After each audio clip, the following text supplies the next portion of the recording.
من نمیدونم تو چرا انقدر نگرانی. الینا میخواست طلاق بگیره که گرفت. حالا تقصیر تو این وسط چیه؟ انگار اصلا حواست نیست. شوهرش به الینا شک کرده، اونم به خاطر من باور نمی کنم به خاطر تو بوده. حنا اینقدر سنگدل نباش. به نظر من که به اسین همه چی رو بگو. نه خیر، تو هم به اسین هیچی نمیگی، شنیدی؟ هیچی. تو انگار حواست نیست. این حرفا رو نمیشه مخفی کرد. امروز نه فردا همه چی رو میفهمه. پس بهتر نیست سلام بهش بگیم و قضیه رو تموم کنیم؟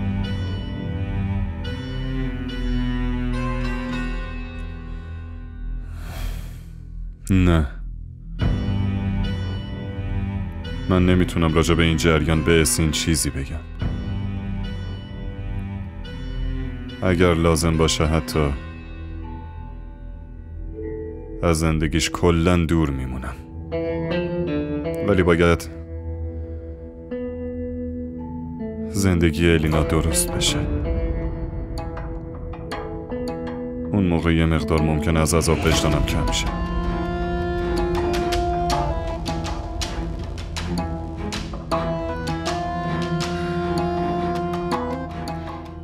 باشه، من برم بخوابم، خیلی دیر شده. اینم بذار تو کمد.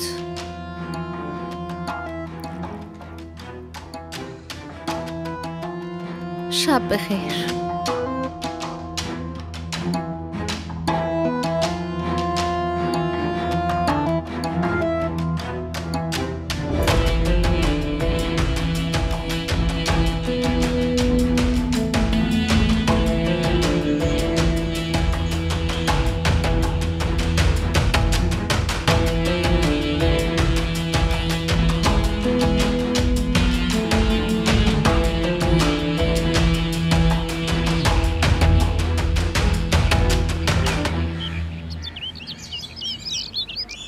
ای بابا حنا، چی داری میگی؟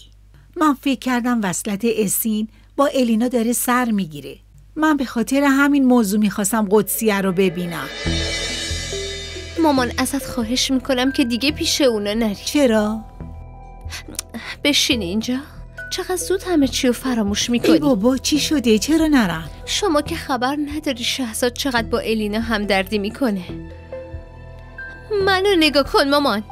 اگه این همدردی تبدیل به عشق شد، دختر چه خاکی به سرش کنه؟ مگه تو به شوهرت اعتماد نداری ها؟ اعتماد که دارم مامان، ولی دلم نمیخواد 24 ساعت اسم این الینا رو بشنوم. من حرفمو زدم مامان. حالا اگه منو دوست داری و نمیخوای خونه خراب بشم اونجا نمیری. ببین، اگه شوهرتو پشیمونه و میخواد اشتباهشو جبران بکنه، خب اشکالی نداره عزیزم، بذار جبران کنه. مامان چت شده؟ تصمیم گرفتی زندگیمو به باد بدی؟ دارم میگم که خونه الینا نمیری. خواستگاری و این حرفام تموم شد رفت دیگه. واسه اسین دختر زیاده، شما یکی دیگر رو پیدا کن ها؟ حرف منو گوش کن. تو باید خیلی مراقب شهزاد باشی. واسه چی مراقبش باشم؟ شما چرا همیشه به من طعنه میزنی که مراقب اون نیستم؟ ببین دخترم، واسه این میگم که شهزاد عصبانی نشه. یه وقت توی عصبانیت یه چیزی بهت نگه، نمیدونم، خودت بفهم. اون از من عصبانی بشه؟ اونقدر جرأت نداره که عصبانی بشه. ببین منو، به حرفم گوش کن. زن هر چقدر خوشگل باشه هیچ فرقی نمیکنه.